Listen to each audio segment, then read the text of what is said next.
Welcome to Lived In, a podcast series by Hemby Home Company.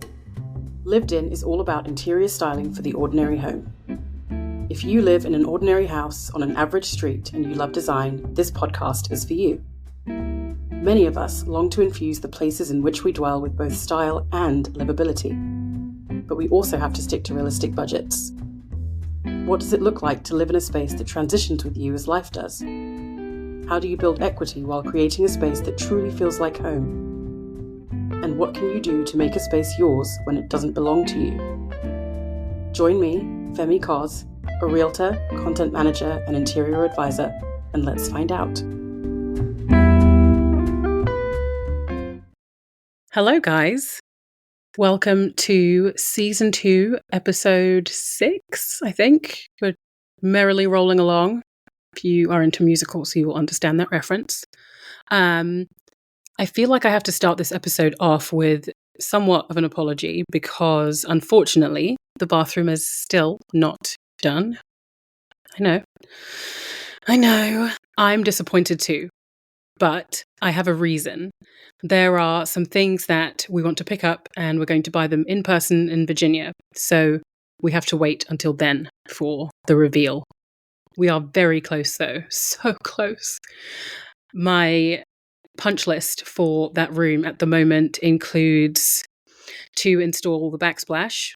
We actually got that cut by C&C Stoneworks. I will link them in the show notes. And then I changed my mind about the shape.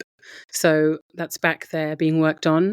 We need to purchase and add rope hooks to the wall, purchase a bath mat and matching towels, purchase a new trash can, and then I keep going back and forth on whether or not I change the outlet covers. I'm not sure yet. You might think I'm being ridiculous about the trash can, but I just want the room to be completely done once and for all. And I know that, if you have ever started a project of any kind, then you understand what I mean. We do have a deadline. One of our friends is coming in a few weeks to visit us. And I want the bathroom and possibly the guest room, but I might be pushing it on that one to be finished by the time that he comes to visit. So that's the goal. Taylor, if you're listening, it will, in all caps, it will be done by the time you get here. It has to be. All right, moving on to the main topic of today's episode, which is how to make your house sell, preferably at or above list price. And I mean, really, the entire contents of this episode can be summed up in the phrase, make it too good to pass up, or make it too good to miss. And I say that because part of my job really is to, as a realtor, is to watch the market and know what the market is doing. And the market is still pretty hot. I actually went ahead and prepared some numbers for you, just so you can kind of see what I mean. If we go back to 2021, which is when I started working as a realtor here in Pitt County, the housing market was, absolutely insane. I pulled up February of 2021, and in Greenville, there were 102 active listings. There was a 0.83 month absorption rate, which basically means it would only take 0.83 months, so less than a month, to sell all of those 102 active listings on the market at that current rate of sales. And then finally, houses were on the market for an average of 18.8 days before going under contract. And the reason that average is actually as high as it is because there were some houses that were selling in less than 24 hours. When I say selling, I mean going under contract in less than 24 hours. But then there were outliers which would sit for days, months maybe, before selling. But I can honestly say, as a realtor, in my experience in 2021, I would look up a house that would just pop up, and within 24 hours, they'd be calling for highest and best. Like, it was just insane. So let's compare that to this past February, last month, February 2024. Slightly more active listings, 174 active listings, an absorption rate of 1.84 months. So we've gone over the month mark, but we only have 2 months supply. Well, not even 2 months supply. That's how long it would take to shift the existing active inventory. And then really the most significant difference between February of 2021 and then February now, or February 2024, is the number of days on market. Last month, houses were on market for an average of 62.8 days. So that's over 3 times longer than it was in February of 2021. Just over 3 times. So houses are still selling and inventory is still pretty low. Demand is still pretty high. Really, combined with those higher house prices, the interest rates are really the main thing that is slowing buyers down. Because of this, they are more particular because it's costing them more to buy a house. They are more discerning and more careful about what they buy because, point blank, it's going to cost them that much more. But if they're still willing to go for it, it's because they need to buy.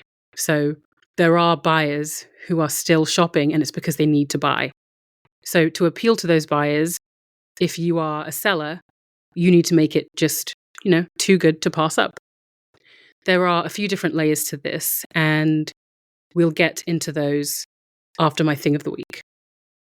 My thing of the week this week is hidden TVs. One of my favorite things about our living room is that there is no television in it. To some people, that is outrageous. But we are big on community and just hanging out. And I think decentralizing the TV helps to foster that kind of environment. We do have TVs, though. We have a TV in our rec room and then we have one in our bedroom. And the one in our bedroom, so in our bedroom we have curtains going from floor to ceiling. And we actually recently made the decision to add curtains, an additional 2 panels in front of our television so that when you see the room from afar and when you walk into the room, you don't immediately see the television on the back wall. And it's funny, my daughter asked the other day, she said, "Is your TV back in your room?" And I was so confused because mentally I was thinking it was never out. But then I realized she hadn't been able to see it behind the curtains. And I love that. I love hidden TVs or decentralized TVs, if you want to call them that. And if you want to see some great examples, go ahead and check out our Instagram, linked in the show notes. We posted yesterday a few really nice examples on there. So go ahead and check those out. All right, enough about TVs. Let's get back to the episode.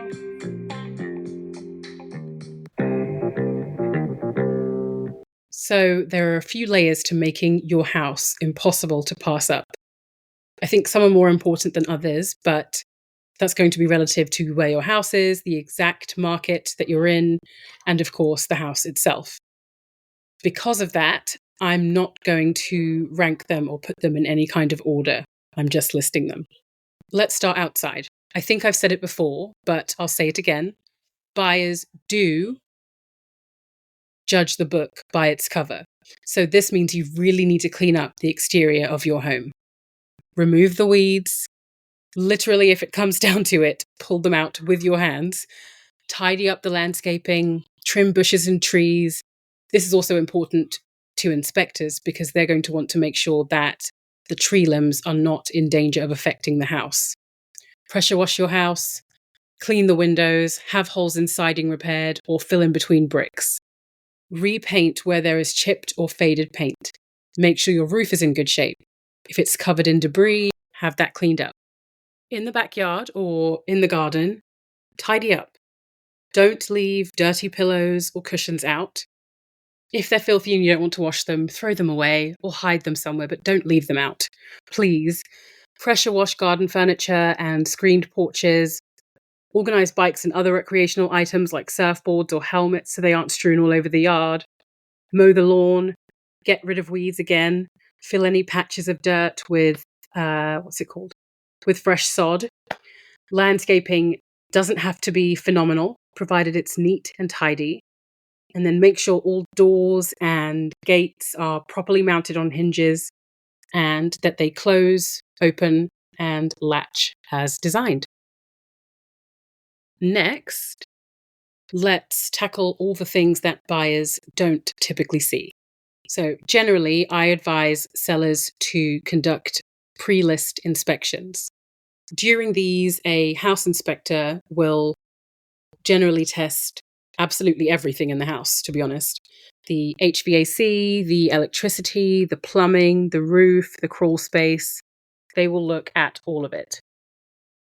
If you don't want to have a house pre-inspection or a pre-list inspection, at the very least, do what you can to find out and improve the condition of your home. Make sure your roof isn't leaking. Take care of any water damage. Check any questionable flooring. Replace broken windows and fix doors that don't latch. These are all things that would be flagged on an inspection. I'd also recommend investing in a home warranty that can be transferred to the buyers so that they can cover appliances easily after closing. The reason I'm stressing all of this is buyers in this market don't have the money to buy your house and fix it too. Doing this work makes them feel comfortable paying at the top of their budget with the high interest rates because they can be assured that the house isn't fall apart after closing. Okay, so you got your buyers in the door. They loved the landscaping, the roof isn't leaking, and the windows aren't broken, and so now they want to look inside. What should your priorities be when you're preparing the inside of a house for sale? Let me see. Let's split this in two. Let's split it into two. So ideal versus bare minimum. Let's talk about the bare minimum. And I know I'm calling it the bare minimum, but what I'm about to say is it's a lot. So bare minimum, fix broken stuff, patch holes, and so on and so forth. Touch up paint. A magic eraser works wonders. I don't know. I'm sure we must have them in the UK at this point, but I haven't been grown up with a house in the UK, so I'm not sure. But if you have a magic eraser, I'm sure they must be over there. Use a magic eraser to get rid of scuffs on the wall. Gently. And then if you cannot erase certain scuffs, use a paint pen to do touch-up paint. I love paint pens. I'm so glad they exist. You can buy them on Amazon. You could probably buy them at a Home Depot or a B&Q or a Lowe's. Just look around. Next, clean.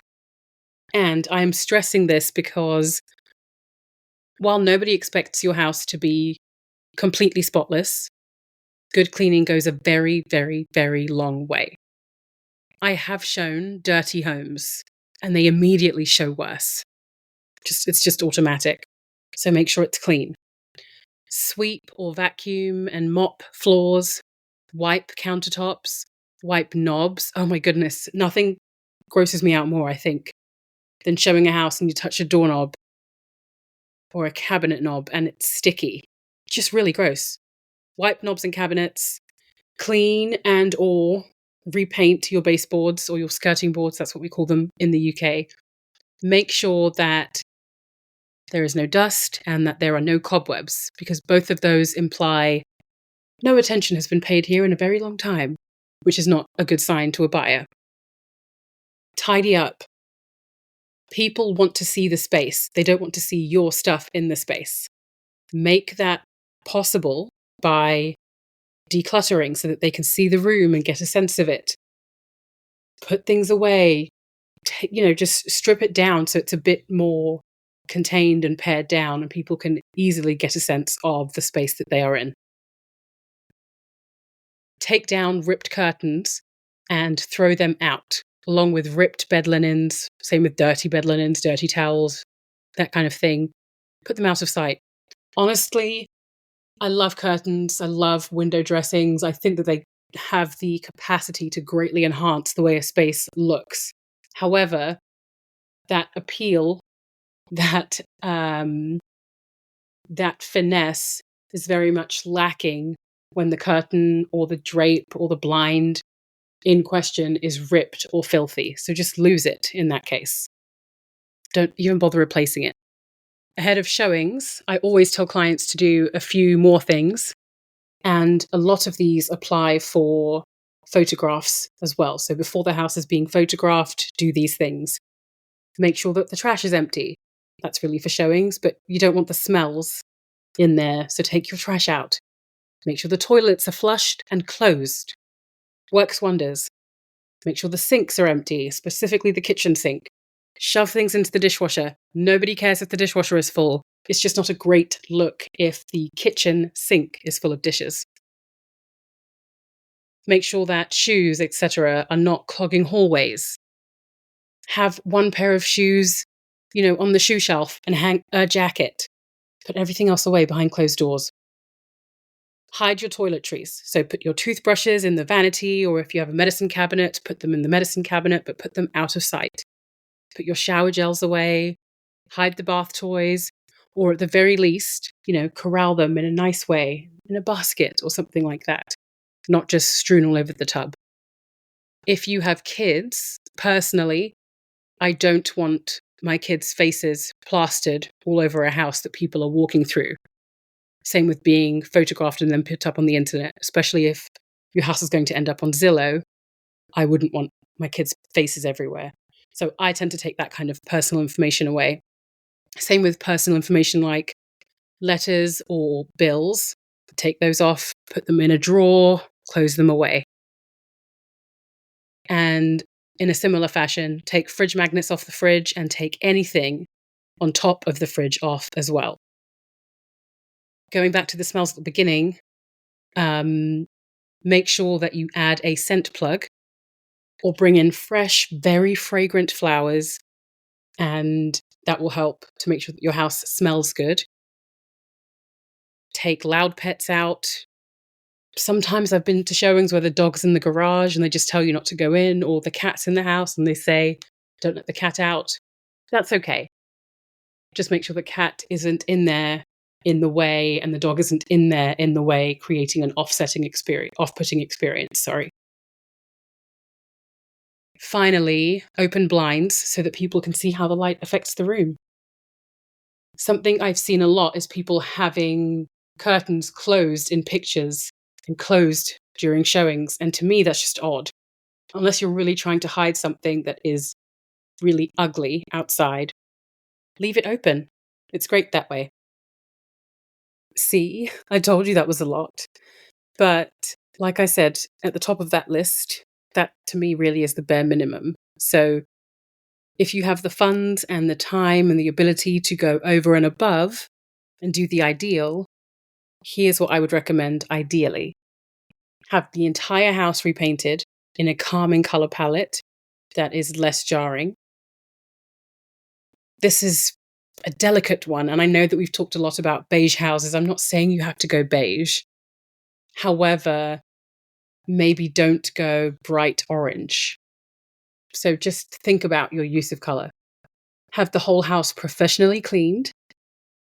I'm not necessarily recommending a deep clean, because a deep clean, I would say, for once all the furniture is out and you've moved out, where they can really get into every nook and cranny. But have a professional cleaning so that everything that the potential buyer sees is clean. Next, I would say launder and stretch all carpets. Breathe new life into that carpet. If you don't want to replace it all, make sure it's nice and clean and doesn't smell. Along that same vein, actually, deodorize all of the rooms. So if there is a specific room that the dog likes to lay in and the dog has a smell, open the windows, use Febreze, do what you can to reduce strong personal odors that, any potential buyer is going to smell as they walk through. And then, of course, on top of it, do all of the other things I already mentioned. The hiding of toys, the making sure the trash can is empty, the seats are closed, there's no toiletries on show, that kind of thing. All right, what about furniture? Now, at this point, this is really where I typically suggest staging, which we offer at various price points, by the way, starting very low. But don't worry, you don't have to have staging in order to do this well. I do think that some form of staging is helpful if there are rooms with awkward shapes, there's a lot of furniture in a room, there is no furniture in a room is really small and hard to furnish, or a room is really large and hard to furnish. I also think staging might be helpful if a house has sat on the market already for a really long time. A refresh of staging and new photography could really help inject fresh energy into that listing. Now, with furniture, you're trying to show the room at its best. So, really, the goals with any furniture and decor that you have in a space are to, number one, think about how it enhances or disrupts the perceived functionality of the room. Number two, think about how large or small it makes the room feel. And number three, make sure it is in good shape and doesn't detract from the room. Staging is awesome, and if you don't want to pay someone to do it, then don't. But think about how you're using the furniture really with those three goals in mind. Is it making the room work or not work? Is it making the room feel larger or smaller? And is it in good shape? Because if it's not in good shape, that's going to be something that the buyer is drawn to, and they're going to focus on that rather than the space that they're in. And good shape doesn't mean absolutely pristine, not a hair out of place, pillows perfectly, fluffed. It just means maybe cover the side of the sofa that has a giant rip in it from the cat, that kind of thing. There is one major last step to helping your house sell at or above asking. And really, it's a whole lot of steps rolled into one. But essentially, it boils down to this: work with someone to market your property well and negotiate well on your behalf. If you are a long-time listener, which means if you've been listening since last September, you will know that this podcast is done in association with Haystack Realty Group. Hemby Home Company does real estate transactions through Haystack Realty Group, with Haystack Realty Group. So, I'm deeply embedded and connected in the real estate world. And there has been a lot of controversy over the NAR settlement. Google it if you want to know more, as I won't get into it on here, really. But I think it is important to work with a realtor, even when you're the one selling your home versus buying it. And there are a few reasons, and I'll put them here. It's funny because I started working on this before the settlement even happened, but it feels so timely now. Here's why I think that you should work with a realtor to market and negotiate when it comes to your property. Number one, they can help you with marketing. Good marketing is about helping your property with visibility, but also to be presented with accuracy. So at Haystack Realty Group, we do professional photography to make sure that your space can be seen for what it is. We do social media marketing to make sure that your property is seen by as many people as possible, that it has the opportunity to go viral if it needs to, if it wants to, if it calls for it. We also measure your property for accuracy. A lot of agents list their properties for sale, or list their clients' properties for sale, rather, and say that it's on the buyer's agent to ensure that the measurements are all correct. We don't do that. We list it, we measure it for you. It's part of a marketing fee that you can opt in for or opt out of. We do open houses. We also reverse prospect to agents with buyers we know are interested in properties that are similar to the one that is being listed. So essentially, we go above and beyond to make sure that the house is seen by the most people and is seen at its absolute best. So a realtor can help you with marketing. A realtor also knows the market, and they understand what it is doing and can help you form a good pricing strategy. Poor pricing really can be an issue. And I think I mentioned that in the unsellable houses episode, which I will also link in the show notes. But essentially, a realtor understands what's happening in the market and can help you price accordingly. If everything is slowing down, but 5 weeks ago you looked and you saw a house that was listed for sale that was similar to yours and it was listed at X amount. Well, if the market slowed down since then, it might be better to price it slightly lower than that, get multiple offers, and therefore secure the same amount. So there are things that an agent or a realtor is going to understand that, you might not necessarily understand because you're not as embedded or enmeshed in that world. Number three, they can help you negotiate at time of going under contract and after going under contract. This part is so important, so important, and it kind of ties into another point, number four, which is that realtors or agents can stop things from getting really ugly. selling a house, buying a house is a very big and very important, life-changing, expensive transaction. And agents really are mediators because mediation is very often necessary. They help parties reach compromise. I've helped clients before where they had an issue. The pipes under the house were a certain material. The buyer who was buying it wanted a different material. He didn't need it, wasn't flagged as an issue. He wanted it, and he desperately wanted to get a quote on it. It's a whole complicated experience, a whole messy experience getting a plumber in because the plumber wants the homeowner's permission to go in and look at things, and they want the homeowner to be present. And trying to make that work was incredibly confusing. And I was needed to step in because if he wasn't able to get his quote, he was going to walk away from the deal. I didn't want him to walk away from the deal because I had a vested interest in my clients succeeding, because not only did they need to sell their house, but they needed to sell their house so that they could buy another one. So they help to negotiate and they help to stop things from getting ugly. Number 5, they can help you make more money on your house than you would if you sold it yourself. So I believe it's an NAR statistic, but a realtor is most likely going to sell a house for on average 35% more than Bob or Jane, who is selling their house by themselves. So you will make more money. Number 6, they understand a lot of concepts and niche situations that the average seller is not going to be familiar with. A recent buyer I had a well on his property. You have to get that tested. And once you get that tested, even if it all comes back clear, there could be too much iron in it.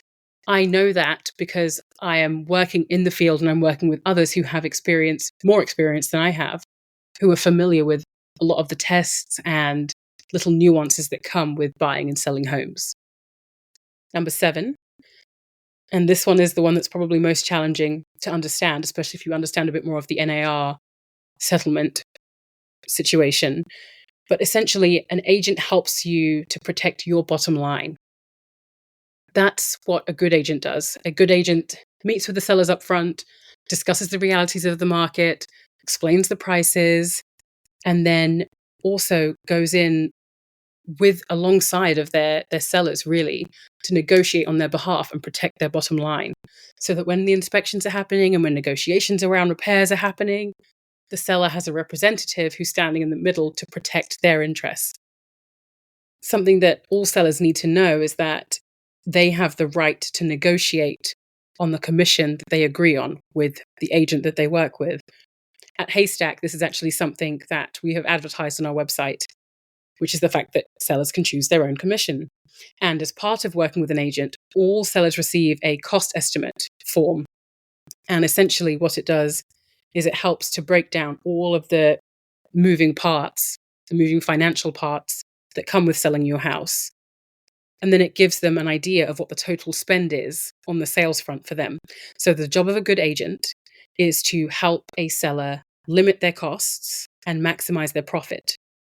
That's what agents do. So even with commission, they're helping you to see this is the amount that you will net.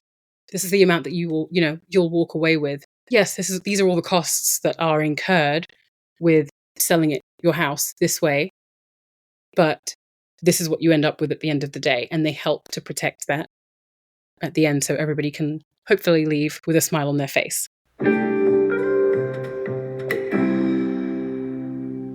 If you're ready to sell your home, or you're beginning to think about what that would look like, schedule a call with us.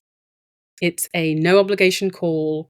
It's a 15-minute phone call where you meet with a member of the team and we talk about what we offer and offer you the chance to learn more about working with us. I've attached a link to schedule a call in the show notes.